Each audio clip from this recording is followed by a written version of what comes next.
For me, it's been a busy day today. There's been lots of things happening.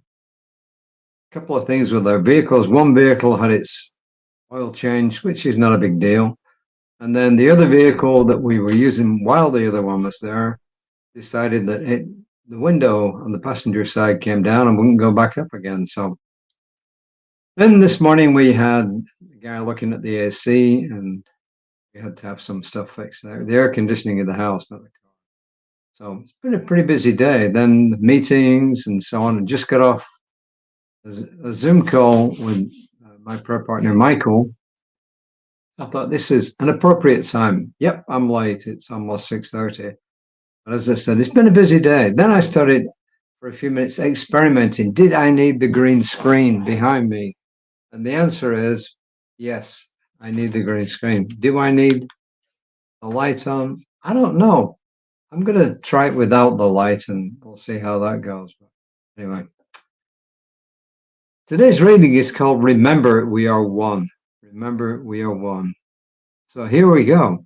Oh, by the way, I did pre-read Murphy's Dogma for this month. That's Murphy the Human Whisperer. It's got some good advice in it. It's not so much written from Murphy's standpoint this time, more his human's standpoint. So, but it's pretty good. So I'll read that later this month. And there's quite a bit of good stuff in the Science of Mind magazine this month. Well, there's always good stuff in there, but there's stuff that appealed to me. Sometimes it's good stuff, but it doesn't always appeal to me. Sometimes it does. So you'll probably get some more of that later in the month as well. So I think some of it's really worthwhile. I don't read a lot of it because I think the daily guides usually are enough, and the other articles are mostly really too long. That's really the prime reason I don't read a lot of them live like this. It's because they're just too long, and I guess I just don't want to take the time to synthesize them down. Anyway, here we are. Daily guides is really what I started doing. It's kind of my prime function, and I guess it's what people at our spiritual center expect. Remember, we are one. And the first quote is from Pierre Terre de Chardin, who we quoted from earlier in the month. He says, "We are one after all, you and I. Together we suffer, together we exist, and forever will recreate each other." And Ernest Holmes in This Thing Called You says, "There's something within you that sings the song of eternity. Listen to it. There is an eternal springtime of your soul. It's always rising, but never setting, just as the sun of your destiny." So, Ernest Holmes, This Thing Called You, page 108. Ernest Holmes tells us there's no problem that can't be solved by people working together in the spirit of love, kindness, and compassion. We're all dependent on one another. We live in this world and we can't escape moving in it together. We affect whoever we encounter. Perhaps this is why Jesus tells us to love our neighbor as ourselves. Stephanie Dowrick, who I don't know, writes that people will sometimes disappoint and hurt us. And if that's what we focus on, we will ruin relationships. Instead, we can remember that we're all imperfect and that most of us are doing the best that we can.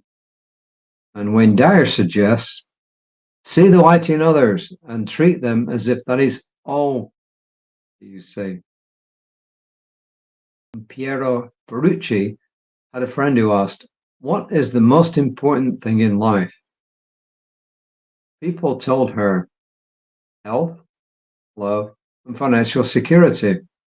One day she asked her dad, who responded, to forgive.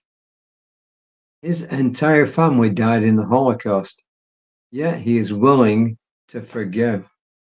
Imagine what the world would be like, how much happier and lighter we would all feel if we could all do that. And I would suggest that he was only able to do that because he had done what we keep reminding ourselves and telling other people, that we build that strong spiritual foundation, that we come from a place of love, in other words. And let's face it, if you truly do come from a place of love, then there's no room for all the other stuff. There's no room for all the bad stuff. There's no room for wanting revenge and so on and so forth. So, but it's not easy. And that said, that's why we have to do our spiritual work. You know, our neighbor was across the way this week, and we were talking to her about being connected. My wife had thought of somebody, and then within half a day, this person contacted her. So we started discussing this and how we really are all interconnected. And when you look for it, you'll see lots and lots of ways in which we are interconnected. And if we are interconnected, then the way we think and feel impacts other people. It impacts them in a good way when we put good stuff in there. So I firmly believe that each of us has the potential to change the group human psyche, that we can put good stuff into the group human subconscious mind, and we can thereby bring about change in the world. I know I've harped on this before, but to me it's important. I mean, it really is. And it's what I do every day when I pray for different people and different things and the world in general. So it's what I try to add in there. As I said, later on this month, I will read Murphy's Dogma. I've got some other stuff I'm looking at as well, and I'm trying to find readings which lend themselves to me bringing people in to discuss stuff. So I'm also looking at that as well. Today, I resolve to open my heart to all people. This is Rev Ron Fox. Today, I resolve to open my heart to all people. I let go of labels and remember we're all doing the best we can. I let go of labels and I remember that we're all doing the best that we can. And if you remember that, and if I remember that, then I assure you we will behave completely differently. My good colleague, Reverend Lisa Ryan, will be on tomorrow about 9:15 on Creative Life Spiritual Center's Facebook page. Once again, I'm just asking people, yes, like these readings. If you do like them, like them. But also, when you like them, please pass them on. I mean, it makes a big, big difference. And finally, sometimes when disasters happen, it's headlines for several days. But the disaster in Central Texas really calls each of us, I think, to, in our own way, as best we can, to pray for all those who are still missing. And if they have moved on to the next experience of life, they've moved on. But the people they've left behind still need prayer and support.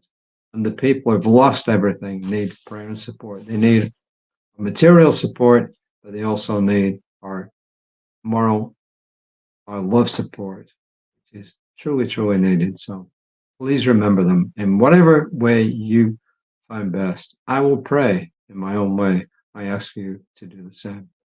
Namaste.